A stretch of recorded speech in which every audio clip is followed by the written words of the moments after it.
네, 지난주 금요일 압수수색 영장 들고 특검이 청와대로 갔는데요. 막아섰습니다. 경내에도 들어올 수 없다라고 하자 특검이 절충안을 제시했습니다. 청와대 안으로는 들어가되 선별적으로 압수수색하겠다라고 했지만요. 청와대는 그마저도 거부했습니다. 자신들이 골라서 자료를 내는 임의 제출만 가능하다 이렇게 이야기한 거죠. 중요한 건 그러면서 이런 얘기를 했다는 거예요. 아직 탄핵 심판 판결이 내리지 않은 상태에서 네. 대통령을 피의자로 적시한 영장. 이게 무리한 수사다. 헌법에 위배된다. 제가 오프닝에도 얘기했지만 수사를 받으면 피의자예요. 네. 예. 이 상태에서 기소가 되면 피고인이 되는 겁니다. 대통령은 피고인이 될 수 없다는 거지 피의자는 이미 진작이 된 상태예요. 네, 그렇죠. 지난 검찰 특수본 조사에서 공범으로 적시가 되어 있거든요. 그게 피의자예요. 예. 네. 그게 작년 11월 20일께였던 걸 기억하는데 2달 반 전부터 이미 피의자입니다. 네. 저는 언론이 이 피의자 피고인의 단어 차이에 왜 주목하지 않는지 해설 기사가 한 번도 뜨지 않은 거를 보고 이상하다고 생각했는데 저는 매우 주목합니다. 매우. 악마는 디테일이 있다. 사실 피의자와 피고인을 일반인들은 뭐 구분해 쓰지 않지만 법률가들은 뭐 듣자마자 알거든요. 근데 이 영장이, 압수수색 영장이 들어올 걸 진작부터 알고 있었던 청와대가 거기에 법률가들이 드글드글해요 지금. 민정수석도 있고. 네, 추가로 몇 명 더 선임됐습니다. 네, 검찰 출신인데. 예. 이 단어를 모르고 이런 말을 했을 리가 절대 없거든요. 네. 왜 그랬느냐. 뉴스 하나 더 전하고 제가 통합해서 해설을 하는 걸로 주시합니다. 매우 주시하다. 두 번째 뉴스, 제가 연결된 뉴스라고 생각하는 건 김영재 의원의 부인이죠. 네네. 박채윤 씨가 구속됐는데 갑자기 이제 병원에 실려갔잖아요. 네, 그렇습니다. 이 뉴스 연결된 뉴스라고 하는데. 네, 구속된 박채윤 씨가 그제 특검 소환 1시간 만에 들것에 실려 나왔습니다. 과호흡 증세를 호소하면서요. 병원으로 이송된 건데요. 의사는 정상 소견을 냈습니다. 그리고 나서는 어제 오후 멀쩡한 모습으로 특검에 제소한 데서요. 이번에는 이렇게 말했습니다. 기자들이 분명히 건강 상태 괜찮냐라고 물었는데요. 그런 동문서답을 했습니다. 특검이 박 대통령 시술을 자백하라 했다. 이렇게 이야기했는데요. 특검은 사실무근이다. 조사는 물론이고 면담조차 한 사실이 없다. 이렇게 이야기했습니다. 아직 면담을 안 했는데 이런 자백을 했다. 강요했다. 이게 두시 뉴스인데요. 제가 보기에는 이게 굉장히 중요한 지난 주말 동안 두 가지 밑밥을 박근혜 대통령 측에서 던졌어요. 투밑밥. 굉장히 중요합니다. 이 투밑밥. 밑밥스. 투밑밥스. 네. 첫 번째가 이제 압수수색 거부했을 때 피의자라고 했다고 헌법 위반이라고 했다는 이야기. 헌법 위반 아닌 거는 명백해요. 법률가들이 모를 리가 없고. 근데 모를 리가 없는 사람들이 일부러 섞어서 헌법 위반이라고 했잖아요. 그리고 의도가 분명히 있다는 얘기거든요. 양만한 디테일이 있습니다. 의도가 있다. 어떤 의도냐. 저는 그렇게 헌법 위반을 한 특검 수사에는 응할 수 없다. 이런 네. 논리, 명분 축적용이고 그래서 대통령 대면 수사 응하지 않는다고 봅니다. 대면 수사를 응하지 않을 경우 뭐 여론이 어쩌고저쩌고 하면서 응할 거라고 대통령도 여러 번 얘기했으니까. 네. 그런 전망들이 언론에 많이 나오는데 저는 절대 응하지 않을 거라고 생각합니다. 그 이유를 이렇게 든 거죠. 그러면서 대통령 수사에는 응할 수 없는데 첫 번째가 이렇게 헌법을 위반하고 이거 하나는 약하거든요. 특검이요. 예. 네. 하나가 약해요. 이게 첫 번째 밑밥이고. 그래서 대통령은 대면 수사에 응하지 않는다 일단 예언합니다. 예언! 첫 번째. 두 번째는 이 김영재 부인. 네. 이분이 이제 박채윤 씨 YJ콥스였던가요? YJ콥스 메디컬 대표죠. 네, 화장품 회사. 예, 네. 예. 메디컬은 실 회사였던가요? 예, 화장품과 실을 같이 했었던 걸로 기억합니다. 하여튼 박근혜 대통령이 여러 차례 특혜를 준. 네. 그리고 이제 남편 김영재 의원은 이제 시술과 관련된. 근데 이제 특검에 출석해서 특검 이야기로는 아직 면담도 안 했는데 아직 만나지도 않은 거예요. 근데 이제 과호흡이라면서 실려갔잖아요. 네. 이 정도로 과호흡이면 평상시 병원 기록이 있어야 돼요. 없다는데 저는 이번엔 1,000원 걸고요. 근데 이제 호흡 곤란이라며 실려가서 병원에서 숨 쉰 채 발견된 거 아니에요. 숨 쉰 채 발견됐는데 그리고 돌아오는 과정에서 이런 얘기 했지 않습니까? 시술을 자백해라. 그다음에 안 그러면 김 원장과 직원들 구속하겠다. 이게 무슨 소리냐면 강압수사했다는 거거든요. 네, 그런 뉘앙스를 풍기고 있죠. 강압수사했다는 겁니다. 본인의 입으로 강압수사라는 단어를 말하지 않았을 뿐 이게 두 번째 비법입니다. 강압수사.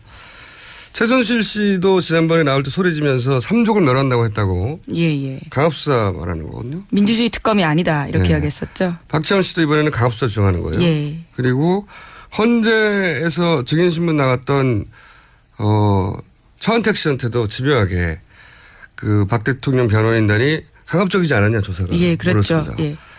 형사재판정에서 K스포츠 박헌영 과장한테도 강압적이지 않았냐 계속 물었어요. 특검이 강압수사한다. 이 프레임인 거예요.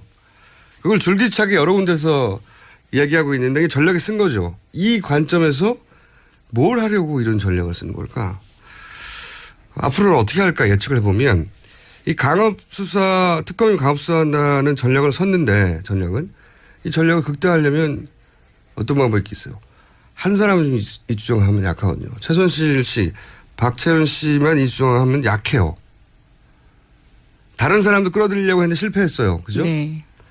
그러면 이미 구속된 사람들 중에 생각해 봅시다. 이렇게 끌어들일 수 있는 사람이 있느냐? 있어요. 제가 보기엔. 첫 번째, 정호성 비서관. 네. 생각해 보세요.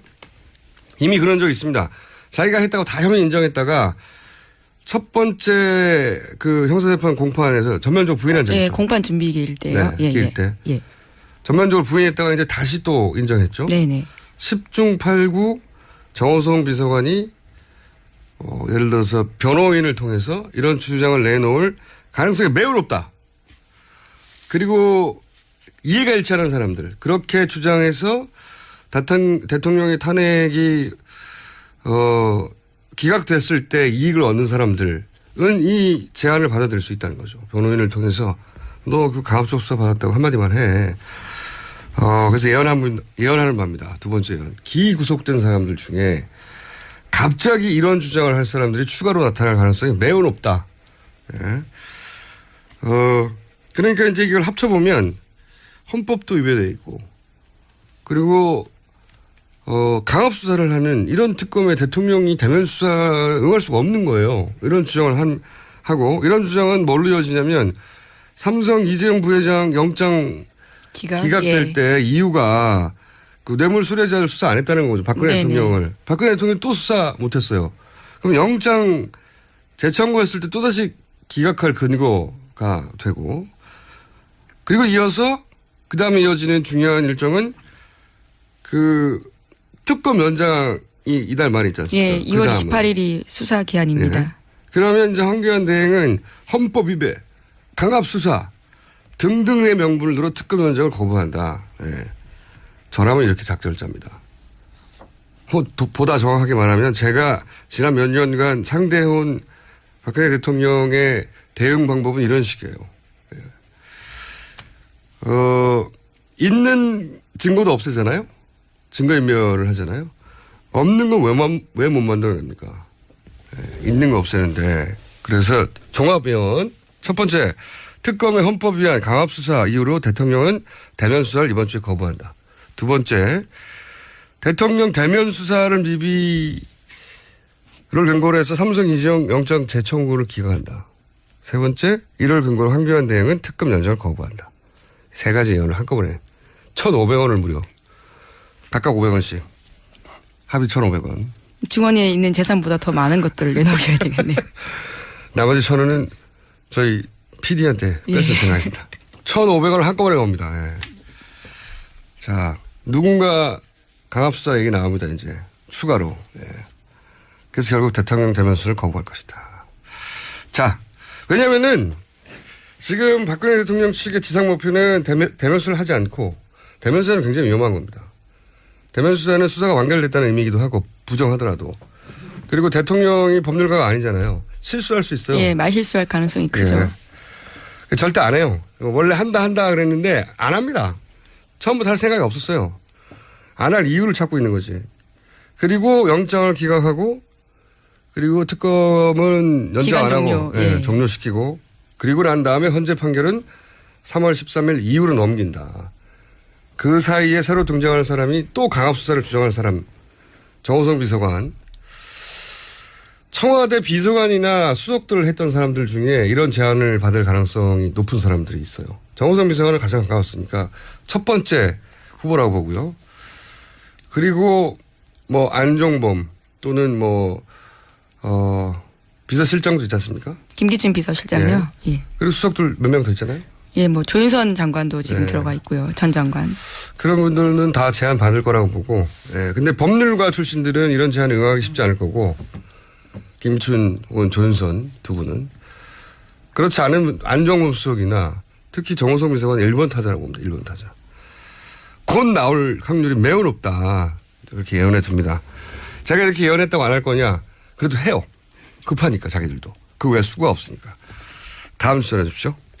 네, 안종범 전 수석 관련된 뉴스인데요. 특검이 설 연휴 직전에 확보했던 안종범 전 수석의 추가 수첩이요. 청와대 경내에 있었다라고 합니다.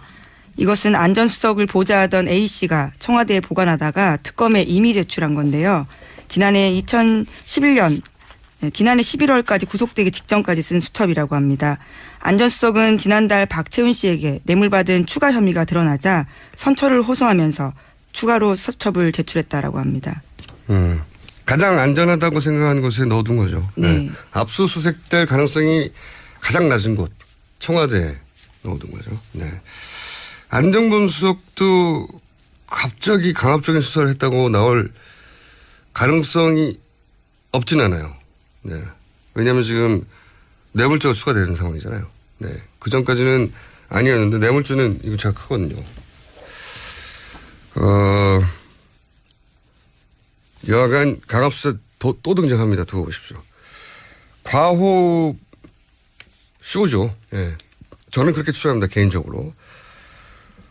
과호흡 증후군은 이제 그냥 호흡을 스스로 많이 하면 되는 거 아닙니까? 갑자기 격하게. 별거 있나요? 병원에 갔더니 아무 이상 없다는 거잖아요. 네. 이런 식의 주장을 할 사람들이 이미 이제 앞으로 나올 사람들 중에는 그렇게 할 사람이, 딜을 할 사람이 적고 이미 들어가 있는 사람. 그런 사람들 변호사를 통해 딜을 할 수 있어요.